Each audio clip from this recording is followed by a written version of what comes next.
सभी शिव भक्तों को मेरा नमस्कार। ये कहानी है एक गोपेश्वर महादेव की, जो वृंदावन में महाराज में जब कृष्ण जी ने महाराज करवाया था, 9 साल के ही बच्चे थे, तब महाराज में शामिल होने के लिए आए थे। भाई बहनों, भगवान शिव से बड़ा कोई श्री विष्णु का भक्त नहीं और भगवान विष्णु से बड़ा कोई शिव का भक्त नहीं। इसलिए भगवान शिव सबसे बड़े वैष्णव और भगवान विष्णु सबसे बड़े शैव कहलाते हैं।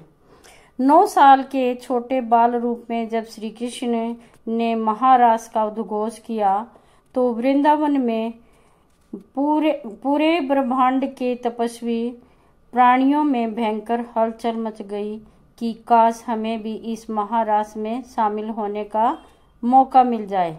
दूर दूर से गोपियां, जो कि पूर्व जन्म में एक से बढ़कर एक ऋषि मुनि तपस्वी योगी भक्त थे, महारास में शामिल होने के लिए आतुरता से दौड़े आए। महारास में शामिल होने वालों की योग्यता को परखने की जिम्मेदारी थी श्री ललिता सखी की, जो स्वयं श्री राधा जी की प्राण प्रिय सखी थी और उन्हीं की स्वरूपा भी थी। सज्जनों, हमेशा एकांत में रहकर कठोर तपस्या करने वाले भगवान शिव को जब पता चला कि श्री कृष्ण जी महाराज शुरू करने जा रहे हैं, तो वो भी अत्यंत खुश होकर तुरंत अपनी तपस्या छोड़ पहुँचे श्री वृंदावन धाम और बड़े आराम से सभी गोपियों के साथ रास स्थल में प्रवेश करने लगे। पर द्वार पर ही उन्हें श्री ललिता सखी ने रोक दिया और बोली कि हे महाप्रभु, रास में सम्मिलित होने के लिए स्त्रीत्व जरूरी है। तभी भोलेनाथ ने तुरंत कहा कि ठीक है, तो हमें स्त्री बना दो। तब ललिता सखी ने भोलेनाथ को गोपी वेश में श्रृंगार किया, भोलेनाथ का गोपी वेश में श्रृंगार किया और उनके कान में श्री राधा कृष्ण के युगल मंत्र की दीक्षा दी। चूंकि भोलेनाथ के सिर की जटा और दाढ़ी मूछ बड़ी बड़ी थी, इसलिए ललिता सखी ने उनके सिर पर बड़ा सा घूंघट डाल दिया, जिससे किसी को उनकी दाढ़ी मूछ दिखाई न दे।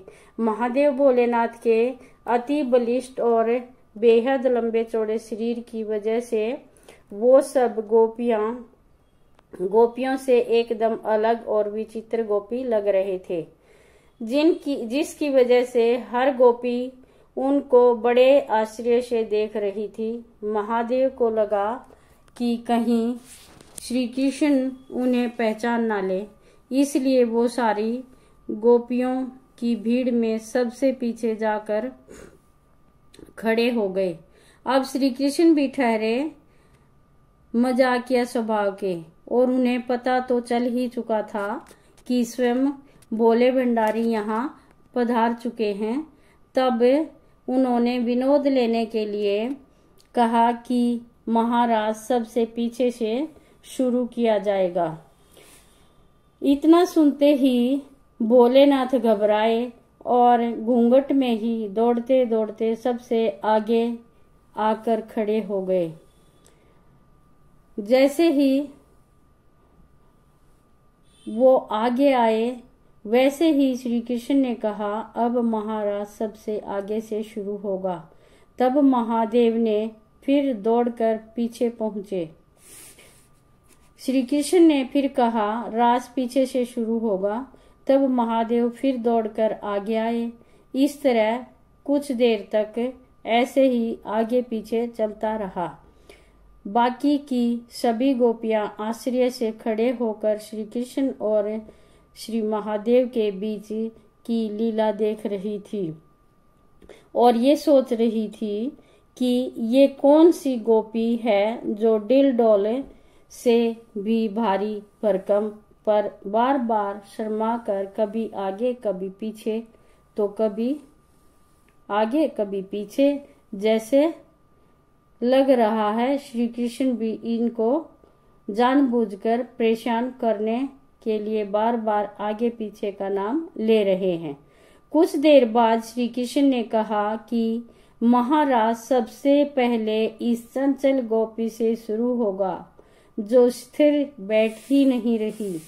यह कहकर श्री कृष्ण ने भोलेनाथ का घूंघट हटा दिया और आनंद से उद्घोष किया, आओ गोपेश्वर महादेव, आपका इस महारास में स्वागत है। और उसके बाद जो महा उत्सव ऐसा हुआ कि ऋषि महर्षि भी हाथ जोड़कर नेति नेति कहते रहे। इस महारास के महासुख को शब्दों में बयान नहीं किया जा सकता। तब से आज तक भगवान शिव शंकर वृंदावन में गोपेश्वर रूप में ही निवास करते हैं।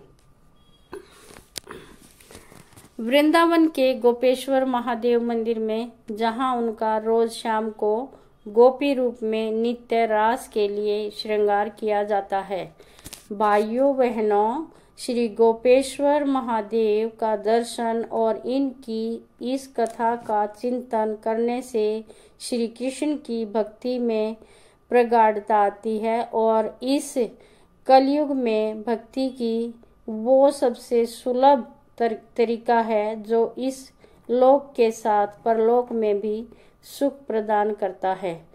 ये कथा सुनने के लिए और वीडियो देखने के लिए आपका बहुत बहुत धन्यवाद। शेयर करें।